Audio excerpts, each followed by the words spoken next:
Sempre é o que nós pedimos em nome de Jesus. Quem crê nisso diz amém. Glória a Deus. Vamos então para a palavra. Se você puder, já vai pegando sua Bíblia aí. E nós iremos hoje continuar uma série de palavras que nós estamos tendo aqui, com o título Evangelho Completo, né? O Evangelho Completo. Nós temos aprendido que o verdadeiro Evangelho, ele é apresentado em três partes distintas, ou em três capítulos. Ele é apresentado em três partes, sendo o Evangelho da Graça, o Evangelho do Reino e o Evangelho Eterno. O Evangelho da Graça é aquele que fala como nós estamos sendo salvos. O Evangelho do Reino é aquele que fala o porquê nós estamos sendo salvos. E o Evangelho Eterno está falando sobre o que está sendo salvo. E aí esses três capítulos do Evangelho, ele acaba remetendo àquilo que chamamos de Evangelho completo.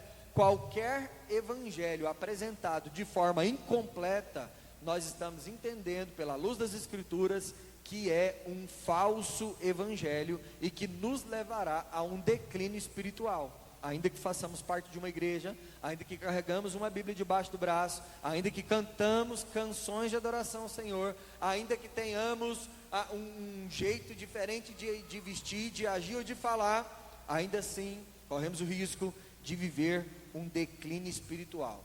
Então a gente vem falando sobre isso desde o primeiro culto do ano de 2025, e agora nós chegamos no tempo de falar sobre o Evangelho da Graça, que é o primeiro capítulo desse Evangelho completo. Então hoje nós falaremos sobre o Evangelho da Graça, e eu gostaria de te convidar para ler conosco o livro de Efésios, a carta de Paulo, quando ele escreve para a igreja que está em Éfeso. Então Efésios capítulo 2, talvez um dos livros e um dos textos mais conhecidos relacionados à graça do Senhor.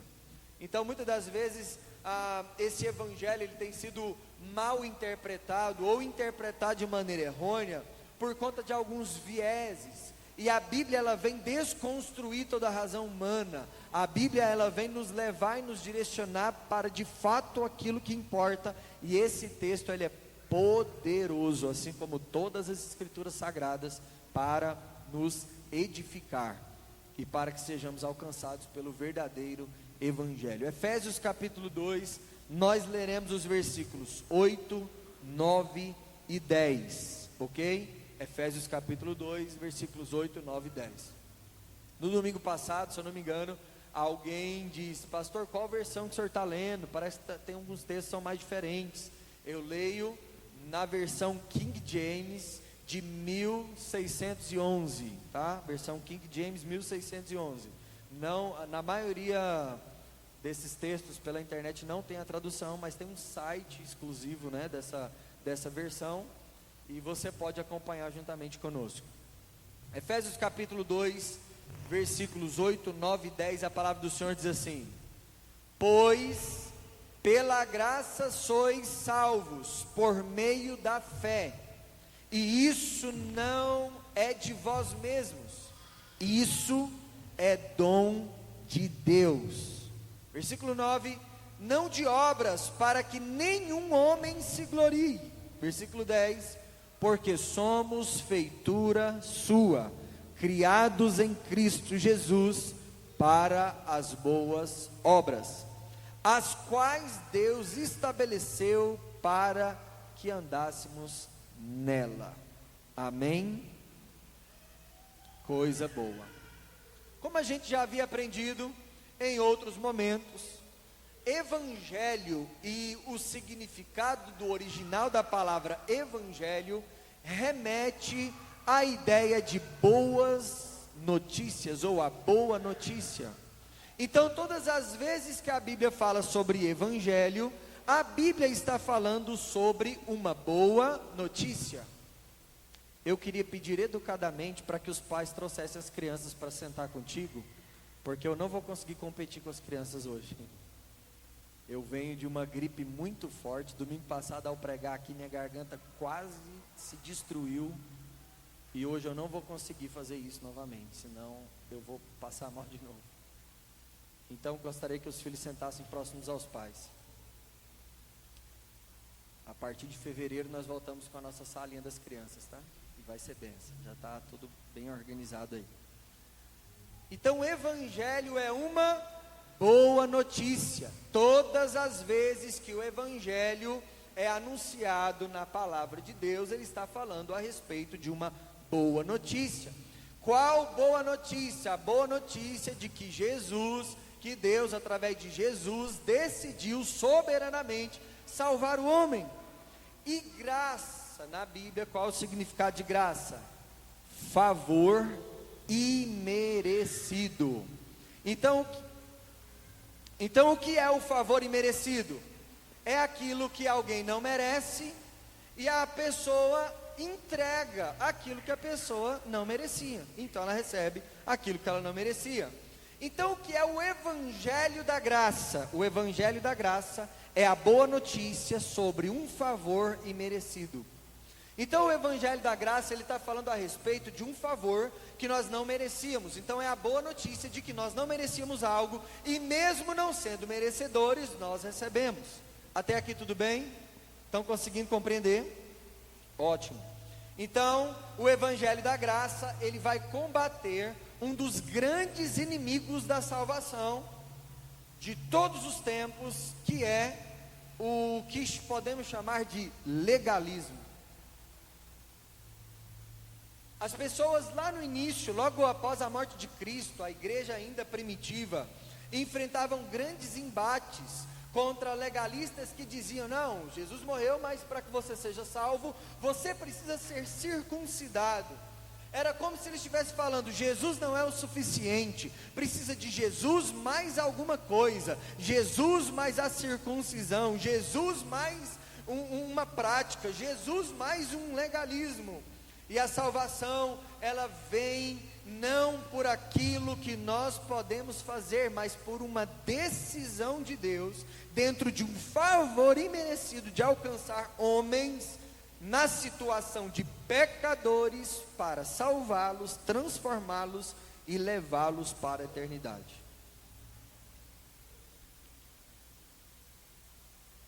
Então eles falavam: a salvação não é de graça. E quando eles falavam isso, eles atentavam contra a suficiência de Jesus. Por quê? Porque a salvação é um presente de Deus, no qual nós não merecemos.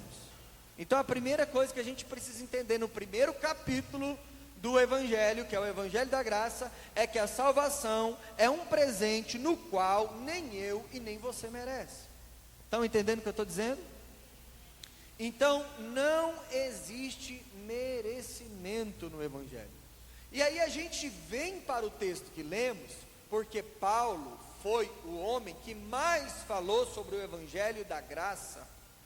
E então ele, falando sobre o Evangelho da Graça com a igreja que estava em Éfeso, ele vai trazer algumas direções e algumas verdades, e eu gostaria de compartilhar com você hoje pelo menos 5 verdades dentro do Evangelho da Graça, pelo menos 5 verdades no capítulo do Evangelho da Graça, que vai nos fazer ter uma compreensão mais correta, mais coerente a respeito do que é o Evangelho da Graça. Lembrando que em pouco período de tempo que nós temos aqui para falar, não dá para explicar sobre tudo. E quando a gente está falando sobre Evangelho, nós estamos falando na perspectiva de salvação, trazendo alguns fatos dentro de argumentações bíblicas que vão nos dar uma margem do que é a realidade. Isso não retira de cada um de nós a responsabilidade de nos adentrarmos à palavra de Deus, a de lermos e entender aquilo que o Senhor tem querido de nós através das Escrituras Sagradas. Então não seja aquele que senta aqui, ouve uma boa palavra, sai daqui e continua vivendo a sua vida normalmente. Seja a pessoa que sai daqui, pega a palavra, vai ler, relê, tira suas dúvidas, aprofunda naquilo, ora, peça ao Espírito Santo que te revele. Se tiver alguma dúvida, procure nós ou qualquer um dos líderes que tenha condições de te ajudar. E a partir daí nós iremos aprofundar no conhecimento. E infelizmente o povo perece por falta de conhecimento. A gente já falou sobre isso aqui em outro momento. Primeira verdade sobre a graça. A primeira verdade sobre a graça que Paulo está revelando aqui à igreja de Éfeso é que por ela é que somos salvos. Então nós somos salvos pela graça. No versículo 8, a parte A, ou a primeira frase do versículo 8 vai dizer: pois pela graça sois. Nós somos salvos então pela. Primeira coisa que eu aprendo aqui é que é pela graça que eu sou salvo. Para a gente entender o porquê que nós somos salvos pela graça, a gente precisa voltar um pouquinho ao assunto que a gente já falou aqui. Do que Deus está nos salvando? Porque às vezes a gente está falando para alguém, assim, Deus quer te salvar, e ele fica pensando, mas de quê? O que eu fiz? Quem não conhece o Evangelho, quem não conhece as Escrituras, quem não conhece a palavra, às vezes ele não tem convicção do que Deus está salvando ele. Já teve a oportunidade de falar de Jesus para alguém, e essa pessoa fala, não, eu e Deus nós estamos legal, nós somos amigos, eu falo com ele todo dia, está tudo bem entre eu e Deus, não precisa me evangelizar. Se eu morrer hoje, eu vou direto para o céu, eu não traio minha esposa, eu não fumo, eu não fico brigando no trânsito, eu sou um cara legal. Infelizmente, ele tem uma convicção humana que é contrária àquilo que a Bíblia diz. Então nós precisamos entender do que Deus está nos salvando. Que graça é essa? Por que eu preciso dessa graça? Aonde é que eu estou no meio dessa história? Romanos capítulo 1, versículo 18 diz, Romanos capítulo 1, versículo 18, o mesmo Paulo que fala sobre o Evangelho da Graça, ele diz, porque a ira de Deus é revelada do céu contra toda a impiedade e injustiça dos homens que detêm a verdade em injustiça. Romanos 1,18, Paulo está dizendo, olha, existe uma ira de Deus, e a ira de Deus está contra toda a impiedade e toda a injustiça do homem. Então todas as vezes que o homem comete atitudes de ímpio e de injusto, ele atrai sobre a vida dele algo que chamamos de ira de Deus. Então existe um alvo da ira de Deus na direção de um homem, dentro de uma impiedade, de uma injustiça. Até aqui tudo bem? Agora a gente vai para Romanos capítulo 3, versículo 23, para entender quem é esse homem que está com uma impiedade e uma injustiça nos seus ombros. Porque afinal, eu nem sou tão pecador assim, Senhor, que ira é essa? E é muito bom a gente entender que a ira de Deus não é contra o homem propriamente dizendo, mas sobre o pecado que está sobre a vida dele, contra a impiedade que está sobre a vida dele, contra a injustiça que está sobre a vida dele. Então a justiça, que é um atributo imutável de Deus, carrega consigo suas consequências, e a consequência é a ira e o furor de Deus. Aí o que Romanos 3,23 diz? Quem é esse homem que tem piedade e justiça na sua vida? Como que a gente divide aqui, quem que é o homem bom e o homem ruim? Quem é o homem que peca e quem é o homem que não peca? Quem é o... Aí ele vem em Romanos 3,3 diz, porque todos pecaram e estão privados da glória de Deus. Então quem é o homem que está debaixo da ira de Deus? De acordo com Romanos 3,23, todos os homens, porque todo homem pecou, e a gente falou sobre isso ali atrás, quando a gente falou sobre Adão, que era o representante legal da humanidade. Quando Adão peca, a partir de então, todo ser humano de natureza humana já é concebido em uma natureza pecaminosa, e agora a ira de Deus não está sobre ele por aquilo que ele faz, a ira de Deus está sobre ele por aquilo que ele é. Quem está comigo aqui diz amém. Esse homem então é alvo da ira de Deus.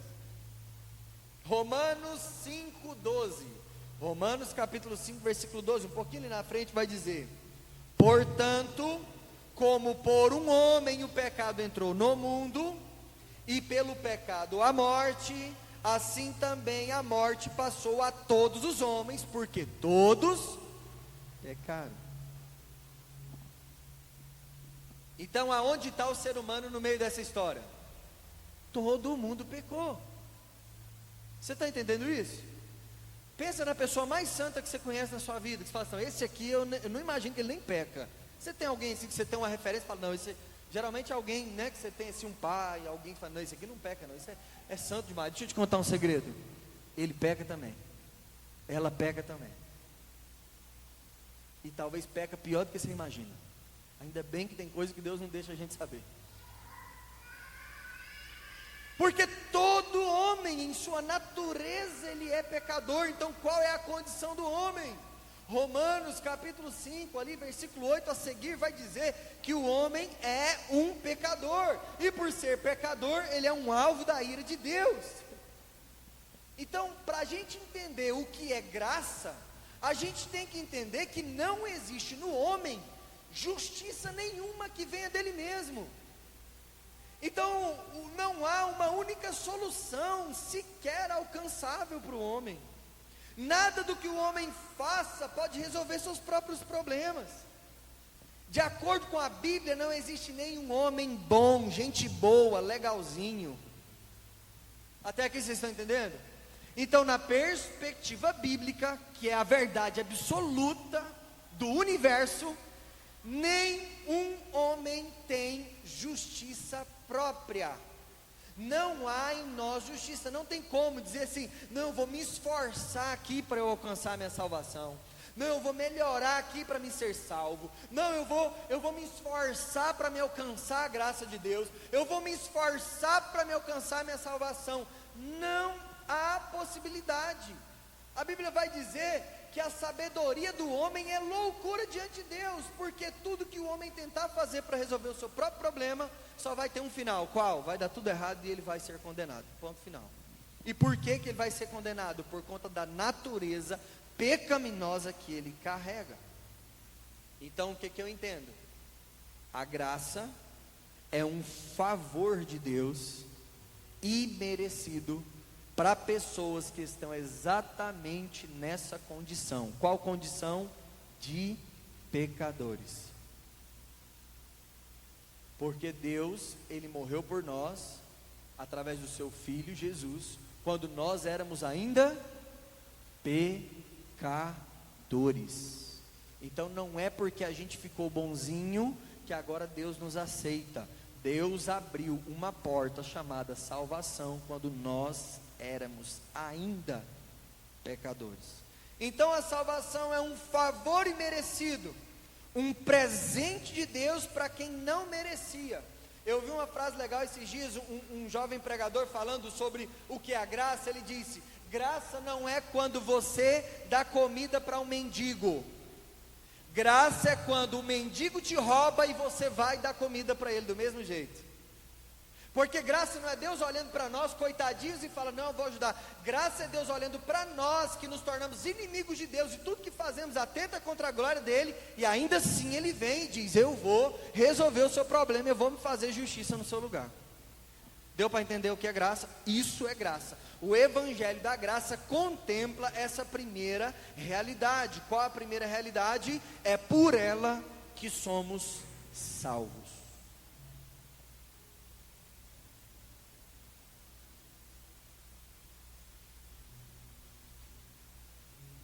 Segunda verdade que nós aprendemos aqui, segunda verdade que nós aprendemos, relacionada à graça, que Paulo está falando para a igreja de Éfeso, ela é ativada por meio da fé. Então a graça de Deus, ela é um presente. De acordo com a palavra, esse presente foi disponibilizado para todos os que creem. Essa salvação, a porta da salvação, a graça da salvação, eu não estou falando só de uma salvação para um tempo vindouro, eu estou falando sobre a salvação atual, real, que vai impactar completamente as nossas vidas e que vai transformar a nossa natureza até chegarmos à vida eterna. Isso está disponível para todos e quaisquer homens e mulheres, desde que creiam. Então, aqui Paulo está dizendo, ainda na parte A do versículo, que essa fé, ou que essa graça, ela vem por meio da fé. Ainda na parte A do versículo 8 de Efésios 2. Pela fé. Eu entendi o que é a graça, E agora eu estou entendendo como acessar, como desfrutar. O Evangelho salva pessoas sobre uma única condição: fé. Todo aquele que nele crer será salvo. Agora, o que nós já aprendemos aqui, eu gostaria de falar novamente com vocês, é que a fé verdadeira ou a fé genuína, ela sempre será acompanhada de um arrependimento verdadeiro e de um arrependimento genuíno. Aqui é completamente importante a gente entender sobre isso, porque hoje nós temos um censo que diz que de cada 4 pessoas do Brasil, nós temos uma pessoa que é cristão. Nós temos um censo que diz que mais de 50 milhões de cristãos existem no Brasil. Só que isso é completamente incoerente quando nós vemos um Brasil como está. Porque na época de Jesus, ele tinha alguns discípulos, podemos dizer, pouco mais de 100 pessoas, eles fizeram um alvoroço no mundo.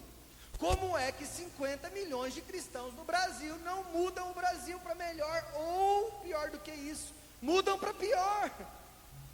Então é incoerente, não faz sentido. Por quê? Porque muitos daqueles que se dizem salvos não são. Muitos daqueles que se dizem cristãos não são.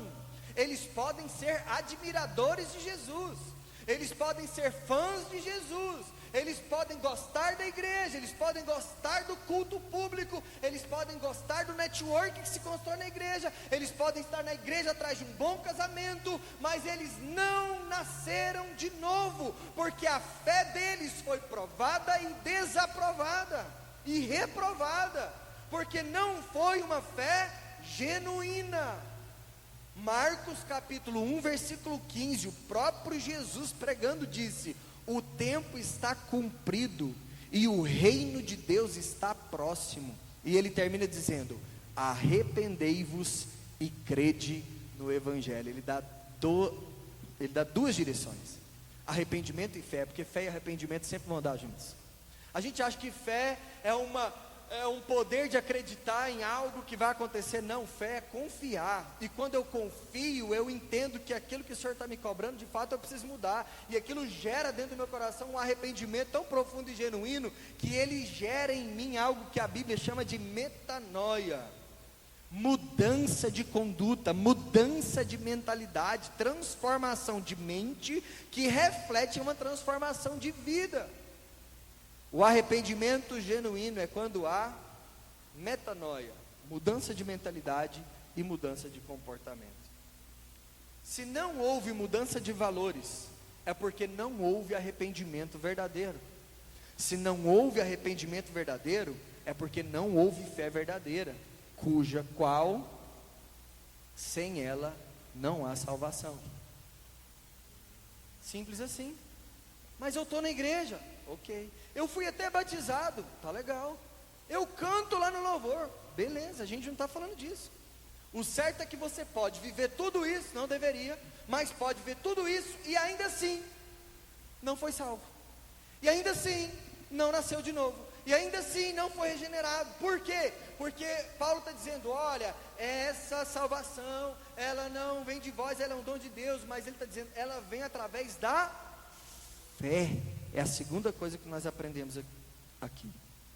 Pois pela graça sois salvos, mediante a fé. Fé que ela precisa ser acompanhada de arrependimento. Então Deus, Ele fez tudo isso para todas as pessoas que creem verdadeiramente e genuinamente. Terceira coisa que eu aprendo aqui através desse texto de Paulo, a igreja de Éfeso. Terceira coisa, a salvação é proveniente de Deus e não permite glória humana. Salvação é proveniente de Deus e não permite a glória humana. Olha o que diz o versículo 8, o restante dele, e o 9 juntos, diz assim: e isso não vem de vós mesmos. A gente já falou sobre isso lá atrás na introdução. Eu volto a dizer isso aqui: salvação nunca foi, nunca será relacionado a um esforço humano, sempre será um presente de Deus dado àquele que crê. Ele vai alcançar essa bênção. Isso não é de vós mesmos, isso é dom de Deus, não de obras, para que nenhum homem se glorie. Não há espaço para a glória humana. O Evangelho não abre espaço para a glória humana. A graça e a salvação não vem de homens, ela vem de Deus. Cuidado nos púlpitos que homens e mulheres, que se dizem homens e mulheres de Deus, bate no peito e diz que para que você seja salvo, você tem que submeter a eles. A salvação, ela vem de Deus, não depende de mais ninguém. Não se permita ser manipulado por homens e mulheres carnais que se dizem pastores, líderes espirituais, porque eles não estão embasados biblicamente, estão somente com a concupiscência do seu coração para poder manipular pessoas para que tenha lucro em cima disso. A salvação, ela vem de Deus, e só de Deus. No Evangelho não tem espaço para a glória humana. Tanto eu que estou aqui em cima pregando hoje pela misericórdia de Deus, tanto você que talvez é a primeira vez que vem numa igreja evangélica, todos nós estamos no mesmo lugar. A única coisa que muda e que difere um do outro é quem crê genuinamente e quem não crê genuinamente. No restante, existe uma régua que nivela todos nós, e todos nós estamos no mesmo lugar. A salvação é um presente e não uma recompensa. Muitas das vezes nós somos ensinados que para ser salvo, nós precisamos fazer alguma coisa. Lembra que eu falei lá atrás, que na igreja primitiva, eles falavam, não, você pode até ter sido salvo, mas você tem que circuncisar. Vimos igrejas que ela coloca uma série de regras e de doutrinas humanas, assemelhando aquilo à salvação, dizendo, você pode ser salvo, mas você tem que fazer isso. Como se a salvação fosse uma recompensa de boas ações, ou uma recompensa de boas obras. Não existe boas ações, e não existe boas obras, na vida de um homem caído, na vida de um homem que não se converteu, na vida de um homem que não creu, na vida de um homem que não foi alcançado e transformado pelo Evangelho. Então a salvação e a graça não é por nós, é apesar de nós. A salvação e a graça não é porque eu sou bonitinho, não é porque eu sou bonzinho, não é porque eu me esforcei, é apesar das nossas fraquezas, apesar das nossas mazelas, apesar dos nossos pecados, é apesar de tudo aquilo que fazemos que vai completamente contra a natureza santa, pura do nosso Senhor e Salvador Jesus. Não é por nós, é apesar de nós. Aqui podemos entender então o que é a justiça de Deus. A gente já falou sobre isso, mas eu acho que quanto mais a gente fala sobre isso, melhor, até que a gente entenda de uma vez por todas. Na justiça de Deus, Ele assume o que era nosso merecimento, para nos dar aquilo que não merecíamos. Essa é a justiça de Deus. Então quem somos nós? Nós somos miseráveis. Paulo vai dizer, dos pecadores eu sou o maior, eu sou o maior dos miseráveis, eu sou o pior de todos. Paulo, né? Referência. Então todos nós somos esses homens.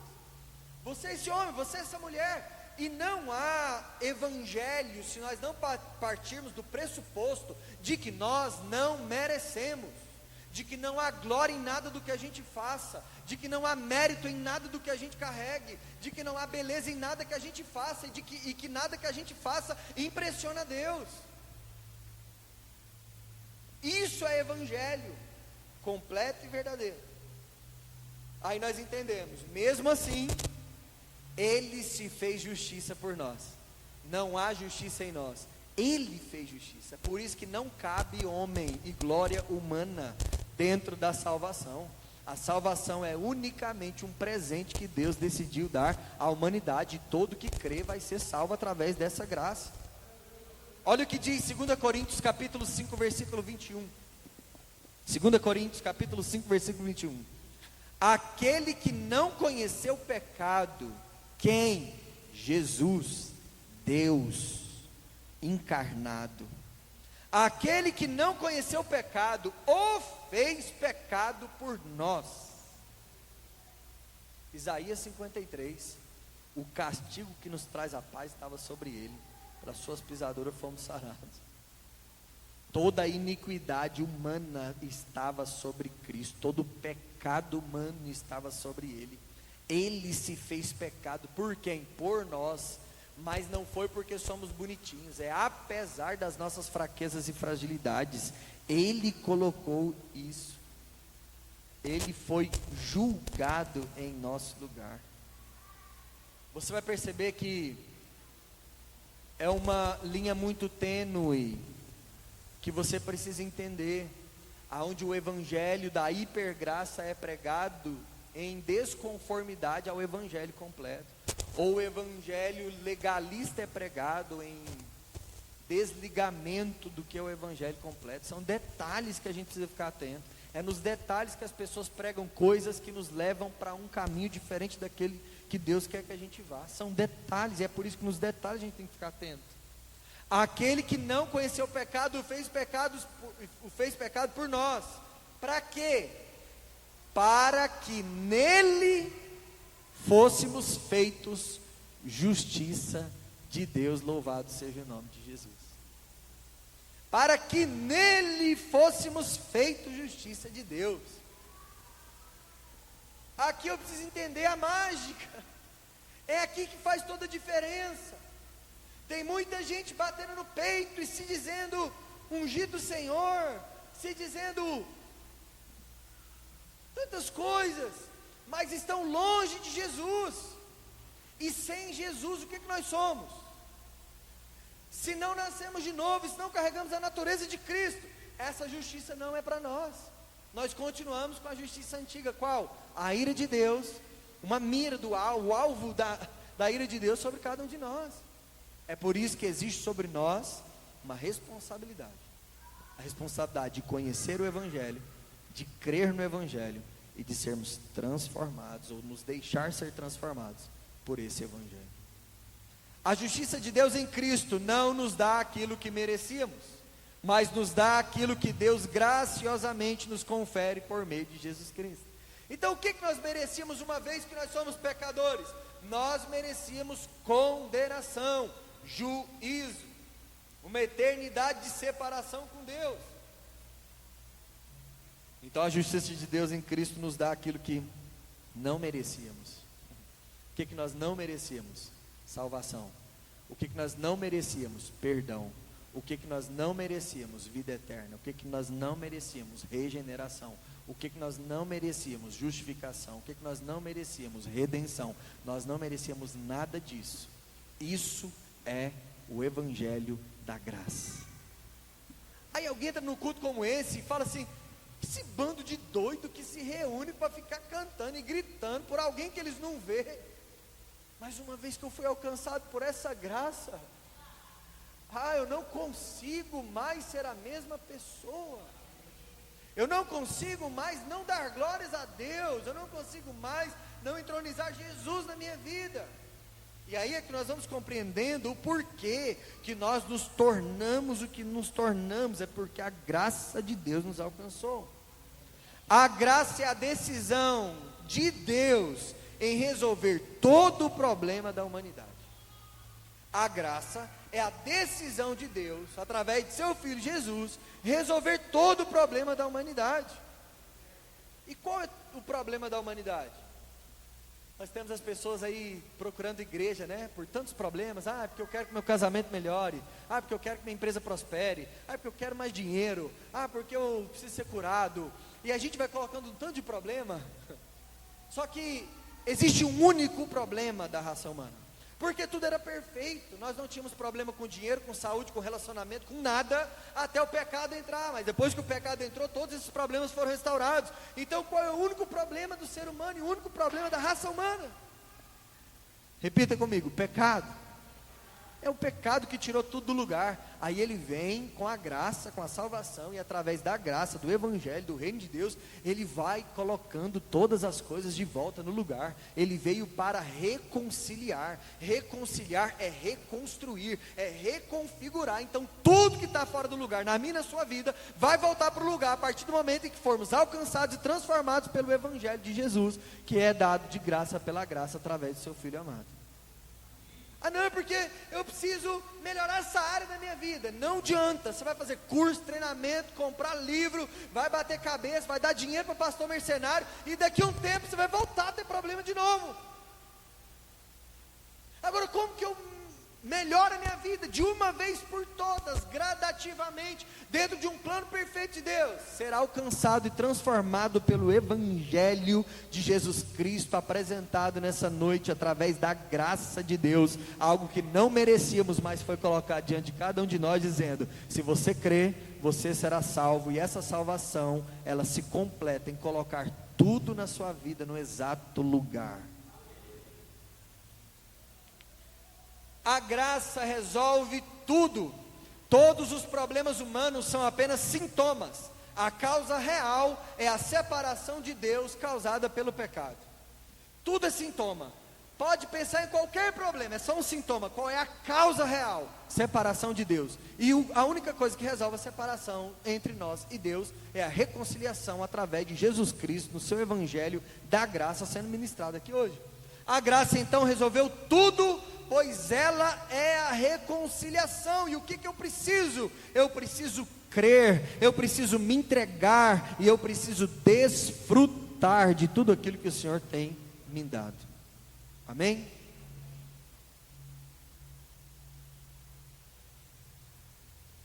Quarta coisa que nós aprendemos, quarta e última coisa que aprendemos com Paulo aqui, através dessa palavra que ele traz para a igreja de Éfeso. Quarta coisa que nós aprendemos: não somos salvos pelas boas obras. Ele termina o texto deixando isso bem enfático e bem claro. Mas fomos salvos para as boas obras. Aqui a gente termina o capítulo do Evangelho da Graça, colocando um pé no capítulo que domingo que vem a gente vai falar sobre o Evangelho do Reino, porque eles se complementam e juntos eles se tornam o Evangelho completo, ou o Evangelho verdadeiro. Olha o que o versículo 10 vai dizer. Versículo 10: porque somos feituras sua, criados em Cristo Jesus, para as boas, é os detalhes que fazem a diferença. Fomos criados para as boas obras. Quais boas obras? As quais Deus estabeleceu para que andássemos nelas. Muitas vezes nós vamos ver pessoas que não entenderam a graça de maneira completa, ou o evangelho de maneira completa, e eles acham o seguinte: Jesus morreu por mim, perdoou meus pecados, então eu estou de boa, eu vou continuar fazendo tudo o que eu fazia antes, porque afinal, Jesus já resolveu todos os meus problemas, eu não preciso fazer mais nada. Essa é uma mentira? Talvez não, mas é uma verdade não completa, ela é uma meia verdade. Jesus fez tudo por nós, mas o que garante a nossa salvação, como bem foi dito aqui hoje, fé e arrependimento, que alcança o evangelho genuíno, que me transforma e que me dá condições de ser uma nova criatura, e essa nova criatura está apta para desfrutar de tudo aquilo que Deus tem prometido. Então nós precisamos entender que Paulo, ele é muito enfático. Ele fala: olha, por mais que não são as boas obras que salvam, é isso que ele está dizendo aqui. Por mais que não são as boas obras que salvam, isso não isenta vocês, ou coloca vocês numa posição de fazer o que vocês quiserem. Por quê? Porque quem foi salvo para as boas obras, as quais Deus quis que nós andássemos nela. Então a graça não é uma liberação para a gente fazer o que a gente quer. A graça é um poder capacitador do Espírito em nós para vencer o pecado. Amém? Então, por causa da graça, agora eu posso ter uma libertinagem, fazer o que eu quero, chutar o pau da barraca, viver minha vida do jeito que eu quiser, e agora a graça de Jesus em algum momento vai me alcançar, porque Jesus morreu por mim. Jesus não morreu por todos, morreu por todos que nele crê, e é uma fé genuína, acompanhada de arrependimento. Então, calma aí, não é do jeito que a gente está pensando. Agora, o que é a graça então? A graça é um poder capacitador, porque o que Paulo está dizendo é o seguinte: quem foi alcançado pela graça, ele recebe a autoridade do Espírito para combater, lutar e vencer sobre o pecado. Ele tem capacidade de dizer não para o pecado. O homem carnal, ele não consegue dizer não para o pecado, mais cedo ou mais tarde ele vai cair. O homem espiritual, ele se inclina para as coisas espirituais. O homem espiritual, agora ele tem capacidade no Espírito para lutar e vencer diante do pecado.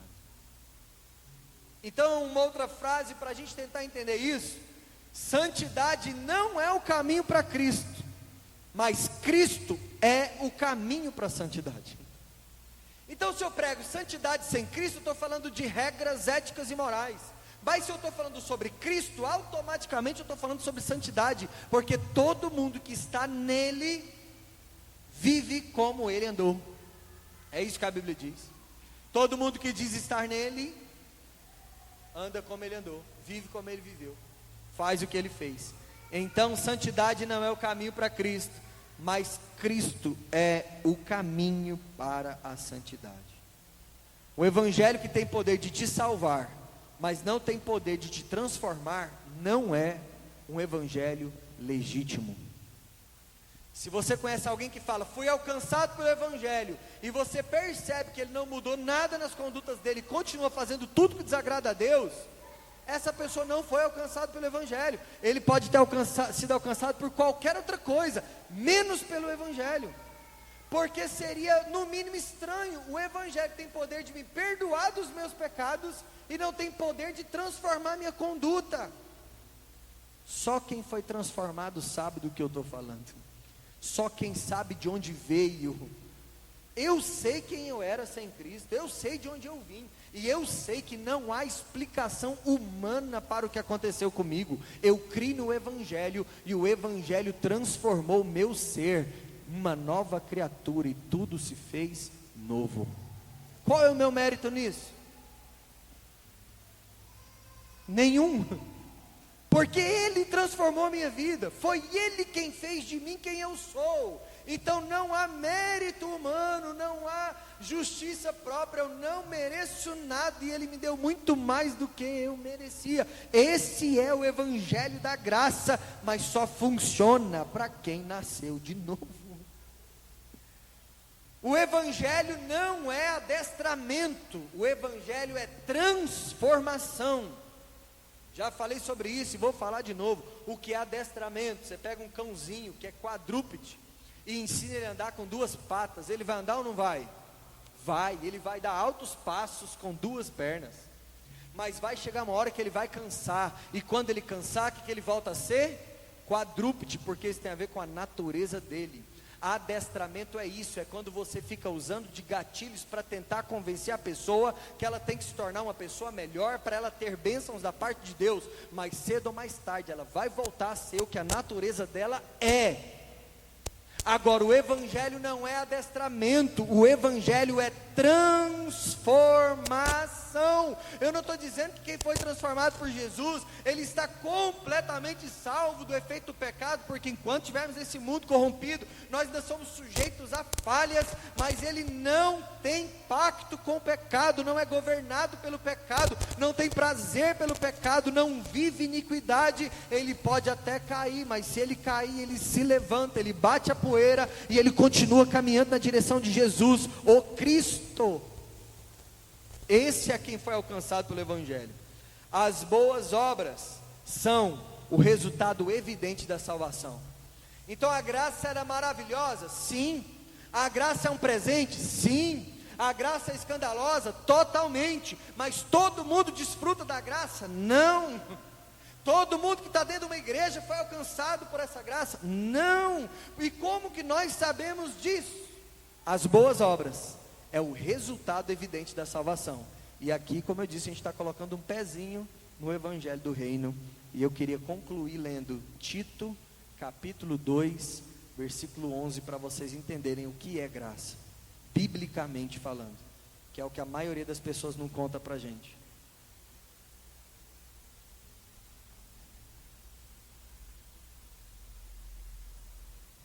Tito 2, nós leremos o 11, o 12, o 13 e o 14.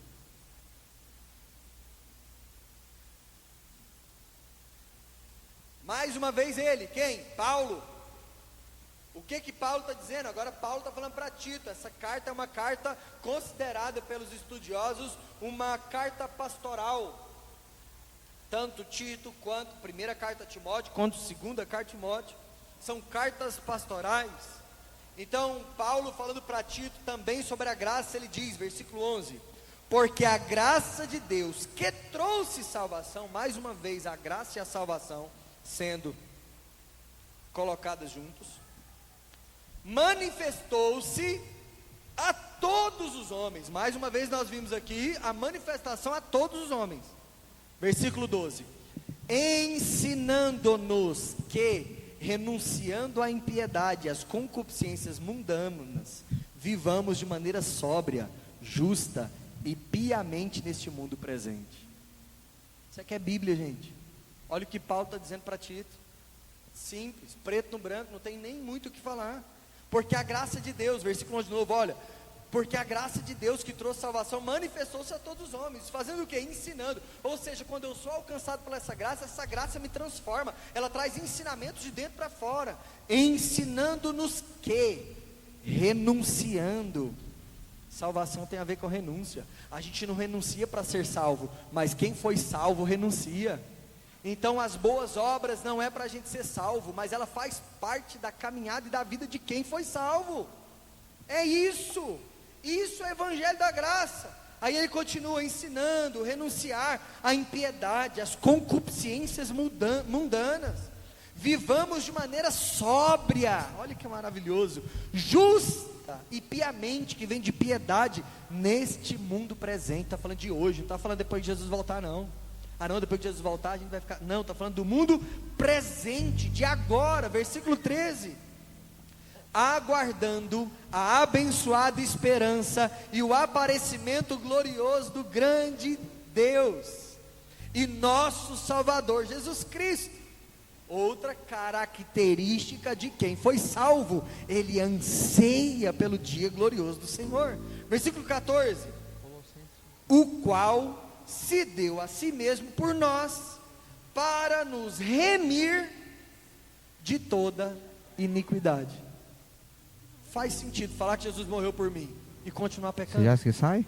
Faz sentido falar que Jesus morreu por mim e continuar numa caminhada de incupiscência, de iniquidade? Qual deu a si mesmo por nós, para nos remir de toda iniquidade e purificar para si um povo peculiar, um povo ímpar, um povo único, zeloso, e aí o texto termina dizendo, de boas obras. A árvore, ela é conhecida pelo fruto. A graça é para todos, mas nem todos foram alcançados por essa graça. Quero concluir. A graça fala essencialmente da gratuidade da salvação. A salvação então é de graça. Ela é de graça para mim e para você mediante a fé, mas custou muito para Jesus. Custou muito para Jesus. Não custa nada para nós, porque alguém pagou esse preço no nosso lugar. Que na verdade custou muito caro, muito mais caro do que eu e você poderia pagar. Jesus pagou o preço da salvação na cruz do Calvário. Esse é o Evangelho. A gente termina o Evangelho da graça e a gente entra na próxima semana o Evangelho do Reino, que a gente vai entender então para que fomos salvos, por que o Senhor nos salvou, qual é a continuidade do plano da salvação.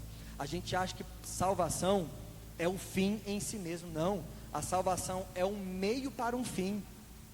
Eu já falei sobre isso aqui, é igual casamento. A gente não casa para acabar, a gente casa para começar uma nova vida. A salvação também, a gente não é salvo para acabar, a gente é salvo para começar uma nova vida. Então quando a gente entende a salvação pela graça, a gente entende, está só começando. Você pode repetir comigo? Está só começando. Existe muito mais de Deus para se revelar sobre nós. É por isso que Oséias, no capítulo 6, versículo 3, ele vai dizer: conheça a Deus e continue conhecendo a Deus, prossiga em conhecer a Deus. Tem muito mais de Deus para se revelar sobre nós.